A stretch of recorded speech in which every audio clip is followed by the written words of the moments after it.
told you not to care. They said, don't catch feelings, stay hard, keep your walls up, because caring makes you weak, right? So you listened, not out loud maybe, but something in you shifted. You started to hide your excitement. You stopped reaching out first. You learned to laugh when hurt, to stay quiet when shaken, to say, I'm good, when you weren't. Because the last time you showed softness, someone took it as an invitation to hurt you. So now, you live like this, half closed, half frozen, half alive. But you call it strength. You say you're unbothered. You say you don't care. You say nothing gets to you anymore. But here's the truth. That's not strength. That's shutdown. And there's a difference between being untouchable and being numb. Carl Jung once said, the most terrifying thing is to accept oneself completely. Because to truly accept yourself, you have to feel everything you've buried.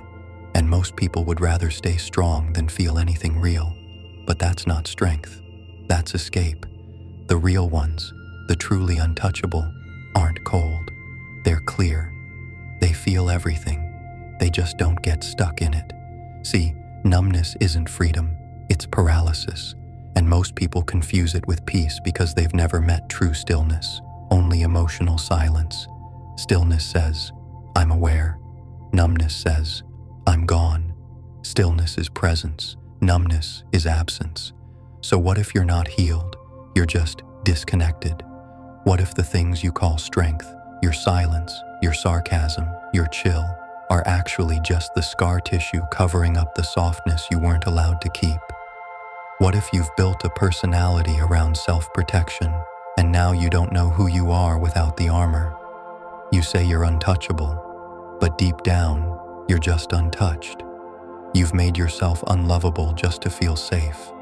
You've turned off your sensitivity to avoid pain, not realizing you turned off joy too. Carl Jung talked about integration, bringing the unconscious to light, not burying it deeper. And being truly untouchable doesn't come from becoming less human. It comes from becoming more whole, from knowing I can feel everything and still not be ruled by it. So in the next part, we'll break down the myth of emotional toughness and how society teaches you that your heart is a liability. But first, ask yourself this: are you really untouchable or just unreachable? At first, the armor felt necessary. It kept you from collapsing. It helped you function. It gave you control, or at least the illusion of it. Every time someone disappointed you, every time love turned into loss, every time you showed up and no one met you there, you added another layer. And slowly, you stopped expecting connection. You just wanted safety. So you built walls, and not just around others, around yourself.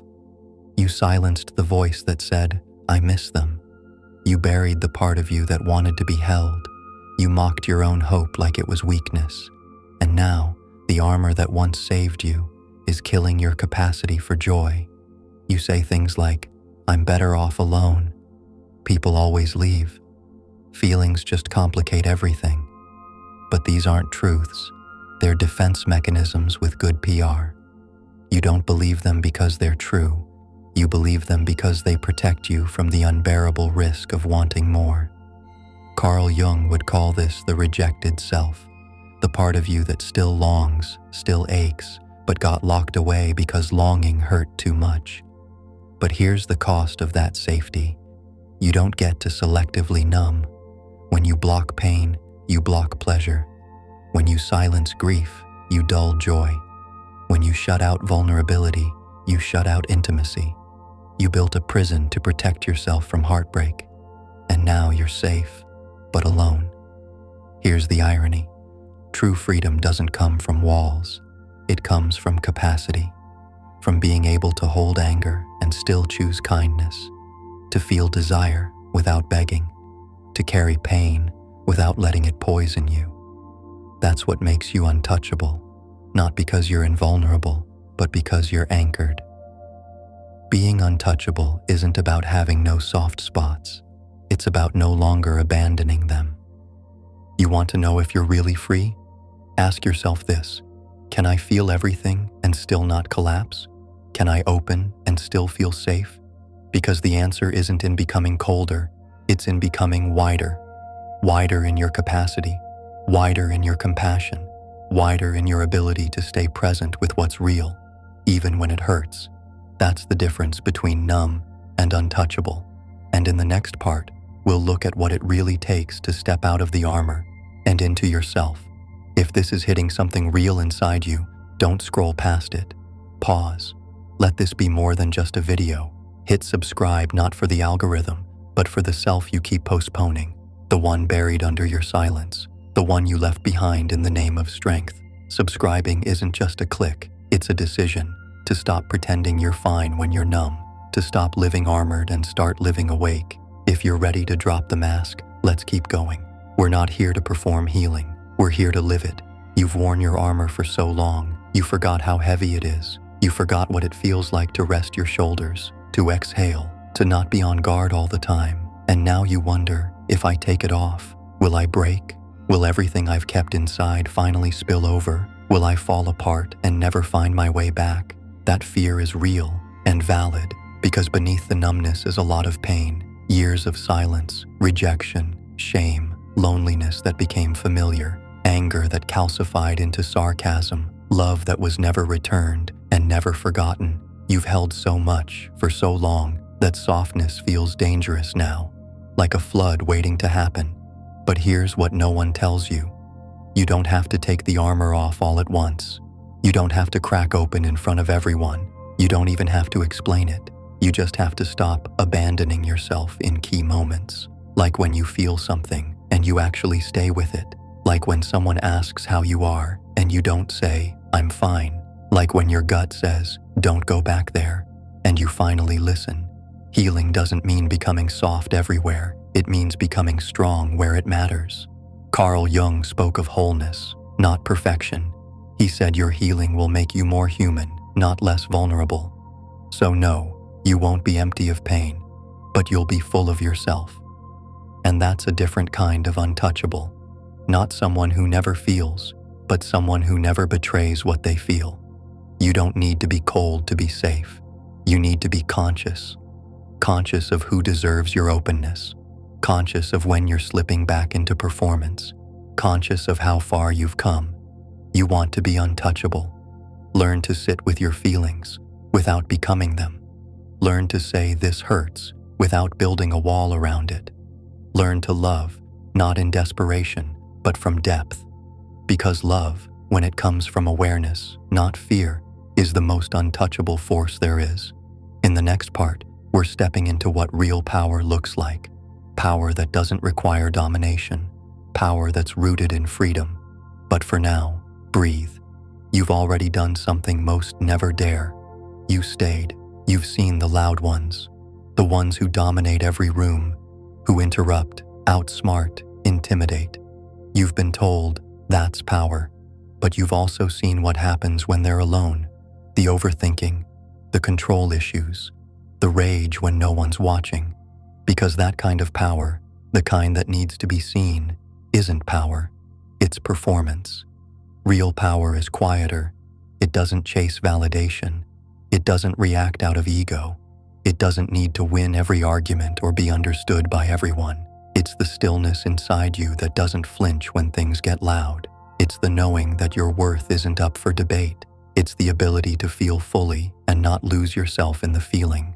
Carl Jung said, "A man who is not conscious of himself acts out of compulsion, and most people walking around trying to be powerful are just acting out of fear. Fear of not being enough, fear of being seen as weak, fear of rejection, abandonment, insignificance. But when you start integrating your shadow, when you stop suppressing the parts of you that you once thought were too soft, something changes. You no longer need to be right to feel worthy.